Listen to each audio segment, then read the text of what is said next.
सोलापूर महापालिकेच्या मुख्य प्रवेशद्वारावरती महिलांचा हंडा मोर्चा जो आहे आलेला आपल्याला पाहायला मिळतोय। प्रभाग क्रमांक 11 मध्ये या ठिकाणी हा महिलांनी जो आहे तो मोर्चा काढलेला आपल्याला पाहायला मिळतोय। मावशी, काय मागणी आहे? कशासाठी मोर्चा काढलेला आहे तुम्ही? पाण्यासाठी मोर्चा काढलेला आहे। 11 दिवस झालं नगरपालिकेचा धिक्कार करीत आहोत। काय मागणी आहे तुमची? 11 दिवस झालं आमच्याकडे किसान संकुल मध्ये पाणी आलेलं नाही। सिटी मध्ये 3 दिवस आड पाणी सोडते।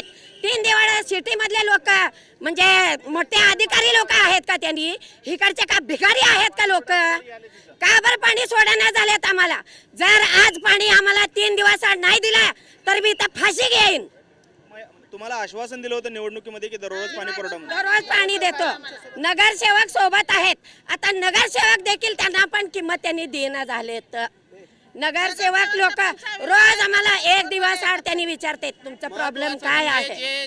त्यांना देखील नाही, त्यांना देखील त्यांनी आज उद्या म्हणूला ते कोणे मॅडम आहेत, त्यांना महिलांनी आम्ही रोज त्यांना फोन करू लागला, त्यांनी आमचा फोन देखील रिसीव करणं झालेत। का बरं? आता कुठं कधी बघाल तेव्हा रजेवर म्हणू लागले। काम करतात का त्यांनी रजेवर करतात? तुमच्या काय समस्या आहेत? पाणी तुम्हाला मिळत नाही, काय अडचणी निर्माण होत आहेत? 10 ದಿನ ಆಯ್ತು ಅದಕ್ಕೆ ಸೋಲಾಪುರ ಆಯುಕ್ತ ಸಾಹೇಬ್ ವಿನಂತಿ ಏನಂದ್ರೆ 10 ದಿನ ಆಯ್ತು ನಮ್ಗೆ ನೀರು ಬರಲ್ಲ ಅವ್ರಿ ಏನ್ ಮಾಡ್ಬೇಕು? ನಮ್ಮ ಜನಗ ನೀರು ಬೇಕು ಮೊದಲ ಊರಾಗೆಲ್ಲ 3 ದಿನ मराठी बरं सर।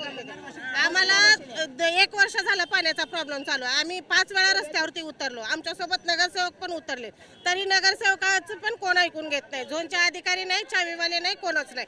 आज 11वा दिवस आहे, घरात एक थेंब पाणी नाही, पोरांचे पेपर चालू आहेत, सगळं चालू आहे। आम्ही सगळ्यांना दिवसभर रात्रभर फोन करतो, एक जण आमचा फोन उचलायला तयार नाही। आम्हाला पाणी सुरळीत पाहिजे। प्रभाग 11ला पाण्याची आपदा आहे, आमच्याकडे रोड नाहीत, पाणी नाही, काहीच नाही, आणि लाईट कट करतात, नळ कट करतात बिल नाही भरल्यानंतर। ह्याला काय अर्थ आहे? सरकार बायकांना 33% आरक्षण द्यायला सांगते आणि बायकांना रस्त्यावर उतरून सरकार काय करत नाही का आमच्यासाठी?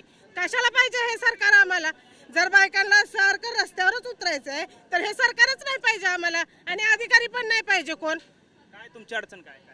प्रामुख्याने मूलभूत सुविधा पुरवण्यामध्ये पूर्णपणे सोलापूर महानगरपालिका ही अपयशी ठरत आहे। गेली किती वर्ष आम्ही पाठपुरावा करून सुद्धा मूलभूत सुविधा अन्न वस्त्र पाणी निवारा या मूलभूत सुविधापैकी महत्त्वाची म्हणजे पाणी, हद्दवाढ भागामध्ये 32 वर्ष झालं आम्ही समायोजन होऊन झालेलो आहे। आज तागायत रेग्युलर कंपल्सरी पूर्णपणे त्यांची जी रक्कम आहे, कर आकारणी आहे, ती व्यवस्थित पूर्ण भरत असूनही महिन्यामधून 3 वेळा पाणी पुरवठा, तोही कमी दाबाने अस्वच्छ पाणी पुरवठा होत आहे। वारंवार पत्रव्यवहार करून कुठलेही अधिकारी त्या संबंधी देत नाही आहेत।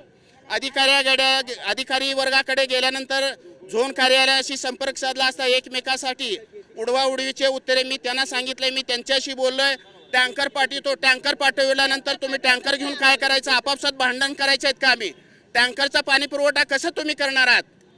तुम्ही देणारा पाणी पुरवठा स्वच्छ, पूर्णपणे निरोगी, जीवनाशी खेळण्याशी निगडीत असल्याने सदर पाणी पुरवठा योग्य वेळेत करावा। न झाल्यास पुढील होणाऱ्या जी काही अडचणी, अगर कार्यवाही, अगर आंदोलन असतील, कुठल्याही प्रकारचं आंदोलन केव्हाही कुठल्याही स्तरावर जाईल, त्याची पूर्णपणे जबाबदारी ही महानगरपालिकेचे अधिकारी वर्ग, महानगरपालिका याला जबाबदार असेल।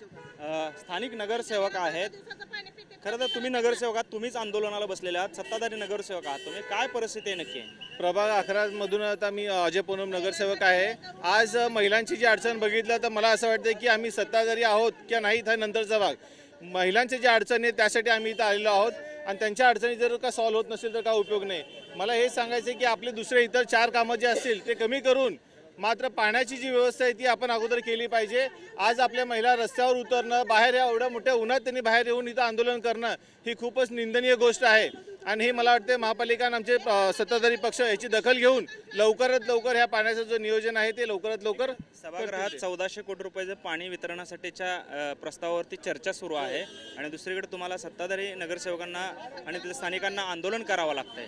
खेदाची बाब आहे ही खेदाची बाब आहे, पण आज ही वेळ आली तर आम्ही जनतेसोबत आहोत, कारण की जनतेचे जे काही कामं आहेत, मूलभूत गरजा, हे पूर्ण करण्यासाठी जनतेने आम्हाला निवडून दिलेलं आहे। आज त्यांना जर अडचणी आहे तर आम्ही त्यांच्या सोबत आहोत।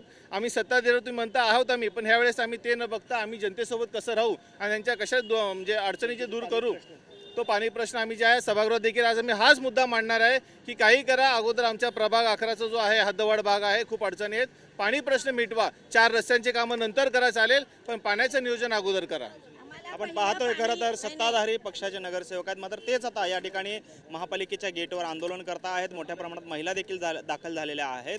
खरं तर सभागृहामध्ये 1400 कोटी रुपयाच्या पाणी वितरणावर चर्चा सुरू आहे. मात्र दुसरीकडे त्याच सत्ताधारी नगरसेवकांना जे आहे त्या ठिकाणी आंदोलन करण्याची वेळ आता आलेली आपल्याला पाहायला मिळते. कॅमेरामॅन विनोद उमनाबादकरसह सागर सुरवसे, TV9 मराठी, सोलापूर.